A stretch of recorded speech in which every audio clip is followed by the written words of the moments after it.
আচ্ছা, আজকে আমাদের ওরিয়েন্টেশন প্রোগ্রাম যেটা আছে সেটা আমরা একটুখানি আলোচনা করে নিই। আমাদের বিভিন্ন ডিপার্টমেন্ট থেকে তোমাদের আগে দিনই বলেছিলাম, যদি কোনো সুবিধা অসুবিধা কিছু থাকে সেই জিনিসগুলো তোমরা এই ওরিয়েন্টেশন প্রোগ্রামের মাধ্যমে তুলে ধরতে পারো। এছাড়াও বিভিন্ন এক্সট্রা কারিকুলাম অ্যাক্টিভিটিস যেগুলো রয়েছে, যেমন সিউরি গভর্নমেন্ট এটা দেখবে এই সপ্তাহে একটা বসে আঁকো প্রতিযোগিতা অ্যারেঞ্জ করেছে, সেরকম টাইপের আমরাও বিভিন্ন ধরনের যে কম্পিটিশান, বিভিন্ন ধরনের এক্সট্রা কারিকুলাম অ্যাক্টিভিটিসকে আমরা এর মধ্যে যুক্ত করতে চাইছি।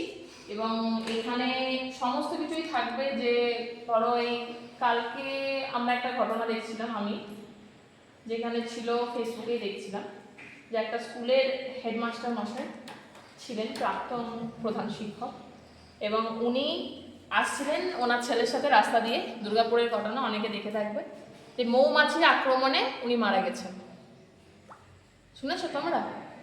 তো আজকে একটা মানুষ দুর্গাপুরের মতো জায়গায় গিয়ে এরকম তার সাথে হচ্ছে, তো সে একটা টাইমে এত স্টুডেন্টকে পড়িয়েছে, এতগুলো স্টুডেন্টকে শিক্ষা দিয়েছে, এবং যখন মানুষকে এরকম কিছু ওই যে অ্যাটাক করছে বা কিছু, তো মানুষ কিন্তু যেখানে তার ছেলে কিন্তু ক্লেম করেছে যে বাকি মানুষ এগিয়ে যায়নি বা সেইভাবে হেল্প করেনি। আমি একটা যদিও মানে ব্যাপারটা আমি যাচাই করেছি এরকম নয়, যেমন নিউজে এসছে সেই অনুযায়ী বলছি। তো সেই জায়গা থেকে আমি এই লাইনটা এখানে কেন তুলে ধরলাম, যে পড়াশোনা, নাম্বার এগুলো চাকরির জন্য থাকবে, চাকরি পেতে হবে না, কর্মসংস্থান হলে আলটিমেটলি দিনের শেষে যদি আমরা কোনো কর্মসংস্থান না পাই তাহলে আমাদের কিছু হবে না। কিন্তু এর পাশাপাশি যেটা হতে হবে সেটা হচ্ছে মানবিক হতে হবে। রাস্তায় একটা অ্যাক্সিডেন্ট হয়েছে, শুধু ভিডিও করার জন্য নামবো না, অবশ্যই ভিডিও করাটাও ইম্পর্টেন্ট, আমি একদম বলি না যে ভিডিও করাটা ভুল। ভিডিও করাটা এই জন্য ইম্পর্টেন্ট কারণ ওই ভিডিওটা মেবি তার ফ্যামিলি মেম্বারের কাছে পৌঁছে যেতে পারে, যে মুহূর্তে হয়তো তার হয়তো ভিডিও করার ক্ষমতা নেই, কিন্তু সেটাকে কোনো এন্টারটেইনিং বিষয় বা ভিউজ কামানোর বিষয় বা পেমেন্ট কামানোর বিষয় হিসাবে নয়। আমরা ওটাকে ইনফরমেশন প্রচারের জন্য করতে পারি, কিন্তু তার আগে আমরা যেটা করতে পারি সেটা হচ্ছে তাকে হেল্প করতে হবে। যে রাস্তায় যদি কেউ অ্যাক্সিডেন্ট হয়েছে, কোনো বিপদে পড়েছে, কোনো বয়স্ক মানুষ আছেন, কেউ আছে, তাদেরকে যাতে আমরা হেল্প করতে পারি। বাসে আমরা যাচ্ছি, একটা দেখা গেল বয়স্ক কেউ উঠেছেন, যিনি সোজাভাবে হয়তো দাঁড়াতে পারেন না, বয়স হয়ে গেলে সবাই সোজাভাবে সেভাবে দাঁড়াতে পারে না। এবার তোমরা হয়তো অনেক ক্লান্ত, সারাদিন কলেজ করেছো, অনেক ক্লান্ত, দিয়ে একটা সিট পেয়েছো অনেকক্ষণ পর, কিন্তু উনি সেই সময় উঠেছেন। যদি খুব খারাপ অবস্থায় গিয়ে তোমার না হয় যে হ্যাঁ যে তোমার শরীর খারাপ বা কোনো কারণে, সেটা ছাড়া তোমরা চেষ্টা করবে তাকে একটু জায়গা দেওয়ার। কারণ এইটুকুনি আমাদের, এটা হচ্ছে আসল শিক্ষা যেটা আমাদেরকে করতে হবে। কোথাও যদি একটা ব্লাড ডোনেশন ক্যাম্প করছে, সবাই হয়তো রক্ত দিতে পারে না, কিন্তু যখন বাকিরা রক্ত দিচ্ছে, তুমি নিজে না দিতে পারো, চারটে লোককে ভুল বোঝাবে না যে ব্লাড ডোনেশন, তুই রক্তটা দিচ্ছিস, জানিস তো রক্তটা বিক্রি হয়ে যাবে।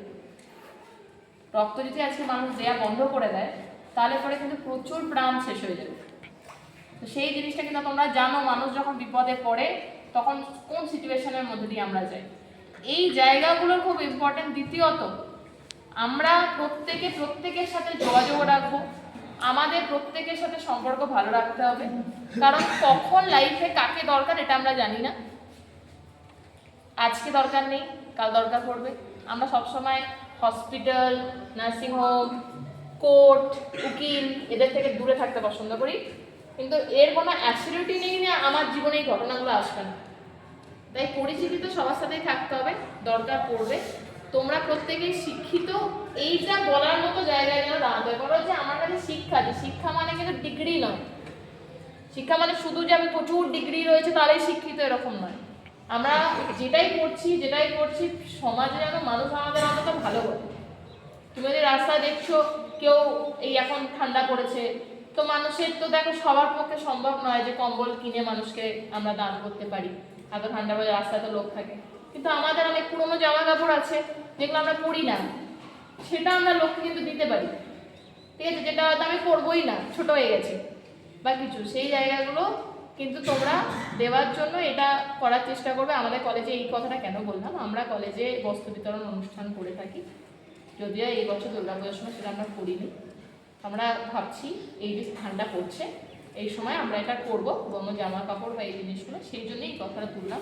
যে আমি যেটা বললাম প্রথমেই, যে এক্সট্রা কারিকুলাম অ্যাক্টিভিটিস, তো যার যেমন সামর্থ্য, কাউকে যে কিনে দিতে হবে এরকম নয়, তোমার যেটা সামর্থ্য তুমি সেটা দেবে। তোমার কারো যদি ক্ষমতা থাকে যে আমি একটা 100 টাকা বা 50 টাকার কম্বল কিনে দেবো, তুমি কিনে দেবে। তোমার জীবনে আমার ক্ষমতা নেই, আমি 2 টাকা দিতে পারবো, 2 টাকা দেবে। তাহলে আমার কিছু দেওয়ার ক্ষমতা নেই, তাহলে তুমি সাথে থাকবে।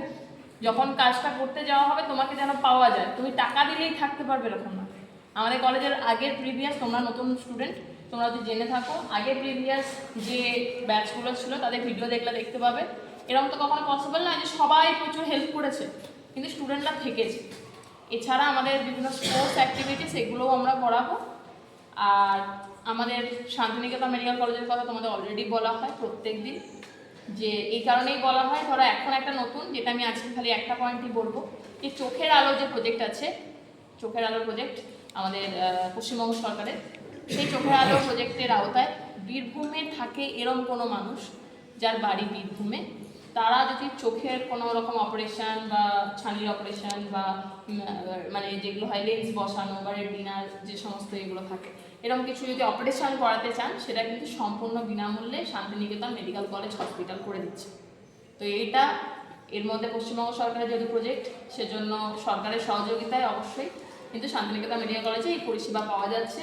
তাই তোমাদের যদি এরকম কেউ থাকে, বয়স্কদের প্রত্যেকেরই ওটা রয়েছে যে চোখে ছানি পড়ে যায় একটা টাইম পরে, তার কাছে সামর্থ্য নেই, সে টাকা দিয়ে করতে পারবে না, সেই সমস্ত মানুষকে কিন্তু এখানে করা যাবে। বা কারোর হয়তো পাওয়ারে প্রবলেম আছে, কারোর রেটিনায় কোনো রকম প্রবলেম রয়েছে, অনেক কিছু জিনিস হতে পারে, তো সেই জিনিসগুলো কিন্তু ওরা ফ্রি অফ কস্টে করে দিচ্ছে। এছাড়াও full body health check up সমস্ত কিছু কিন্তু ওরা এই জিনিসগুলো করছে। আর শান্তিনিকেতন হাটের কথাটা বলবো, আমাদের কলেজে দেখেছো গত বৃহস্পতিবার আমরা অ্যারেঞ্জ করেছিলাম, এই রবিবার চলে গেল, এই সামনের রবিবার থেকে প্রত্যেক রবিবার দুপুর 3টে থেকে 6টা পর্যন্ত আমাদের কলেজের শান্তিনিকেতন হাট অনুষ্ঠিত হবে। এবং এখানে সমস্ত স্টল, সমস্ত মানুষ কিন্তু এখানে বসবে। সেই জায়গাতে তোমরা আরও মানে তোমাদের পক্ষেও যতজনকে জানানো সম্ভব তোমরা মুখে, কারণ এটা মুখে মুখেই প্রচারিত হয়, এটা একটা হাট বসানো হচ্ছে যেখানে বিভিন্ন সোশ্যাল মিডিয়া ইনফ্লুয়েন্সারদেরকে আমরা তাদেরকে আর্নিংয়ের একটা সোর্স করে দিতে পারবো। এবং সিটিএ অ্যাপের মাধ্যমেও বিভিন্ন মানুষ কিন্তু একটা আর্নিং সোর্স জেনারেট করতে পারবে। এটা কিন্তু কন্টিনিউ থাকবে। আগের বার আমাদের যে কটা স্টল বসছিল তার থেকে বেশি সংখ্যক স্টল এইবারে কিন্তু আমরা এখানে বসাবো। এবং বিভিন্ন ধরনের মানুষকে সাথে নিয়ে আমরা এই কাজগুলো করবো। আশা রাখবো তোমরা প্রত্যেকে আমাদের এই কর্মসূচিতে আমাদের সাথে থাকবে। তোমাদের যদি কিছু বলার থাকে, কারোর কিছু বলার থাকে, একটু হ্যান্ড রেজ করো, তাহলে তোমাদের থেকে আমরা শুনবো।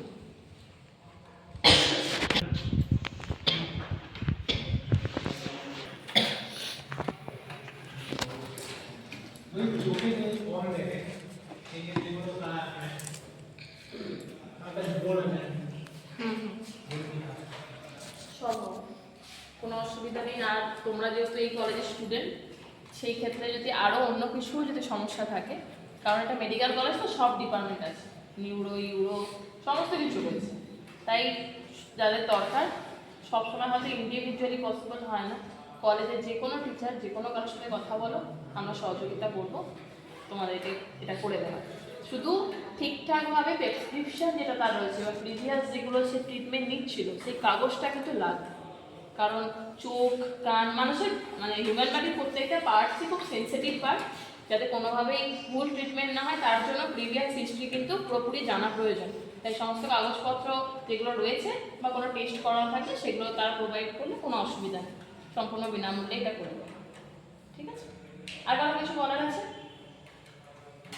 কারোর যদি কোনো কোশ্চেন থাকে, ক্লাস নিয়ে কিছু বলার থাকে,